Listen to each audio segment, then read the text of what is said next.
Hymn 13. I lament, and I am stung with contrition when the light shines on me, and I see my poverty, and I know where I am, and the sort of mortal world I dwell in, and I am mortal. And I am delighted, and I rejoice when I will understand the glory and status given to me from God, and I suppose that I am an angel of the Lord, having been wholly dressed in an immaterial garment. And so the joy lights up my desire for the giver, and for the God who transforms me, and desire brings up rivers of tears and makes me more brilliant. Listen, you who, like me, sin against God, hasten and run vigorously by your actions to catch and to seize the material of the immaterial fire. By saying material, I indicate to you the divine essence, and to rekindle the rational lamp of your soul, so that you may become suns shining in the world, though totally unseen by those in the world, so that you may become as gods, possessing within you the whole glory of God in two essences, by all means in double natures, double energies, and double wills, as Paul cries out. For the will of the mercurial flesh is one thing, and that of the Spirit is another, and that of my soul yet another. Except I am not triple, but double like a human being. My soul is inexpressibly united to my flesh, but each does not seek its own things respectively, such as to eat and to drink, such as to sleep, which I call the earthly will of the flesh. But when separated from the soul, the flesh seeks no such thing, but dead, senseless, it is as clay. It seems to me that the one will of a human being is wholly that of the soul. And so one who has united their own spirit to the divine Spirit becomes divine in form, having received Christ in the breast, a Christian from Christ, having Christ formed entirely within, who alone is inapprehensible and truly unapproachable for all creatures. But, O immaculate nature, hidden essence, benevolence unknown to most human beings, mercy not seen by those who live foolishly, essence immutable, indivisible, thrice holy, simple and formless light, completely without composition, incorporeal, inseparable, incomprehensible to every nature. How have you been seen like me, you have been known to those in darkness, and you have been held in the hands of your Holy Mother? And how were you put in chains like a murderer?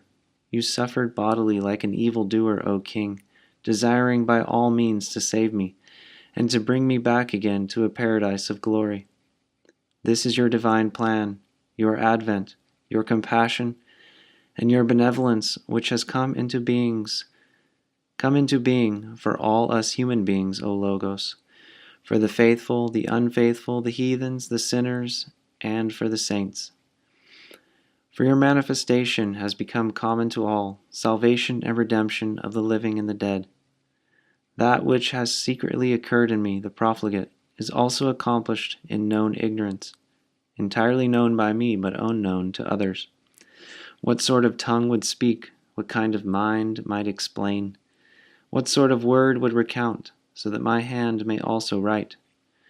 For it is truly fearful, Master, fearful and beyond telling, that the light seen by me, the light which the world does not have, and he who is not within this world loves me, and I love him who is in no way among things seen. I am sitting on my couch. I am outside the world, and in the middle of my cell I see him who is outside being manifested, and I converse with him. And to speak boldness, I also love, and he loves me. I eat, I am nourished well by contemplation alone, and being united with him I surpass the heavens. And I know this to be true and certain. Where my body is, I do not know. I know that he comes down, he who is immovable. I know that he appears to me, he who is invisible. I know that he who is separated from every creature receives me within himself, and I am hidden in his arms. And then I am found outside the whole world. Again, small and mortal in the world, I look upon the whole Creator of the world within me. And I know, since I shall not die while in life, and I have the whole of life gushing forth within me, He is in my heart, and he is in heaven. Just the same, I see him flashing forth. How did these things come about? Or how shall I fully know? How shall I be able to express what I know and see?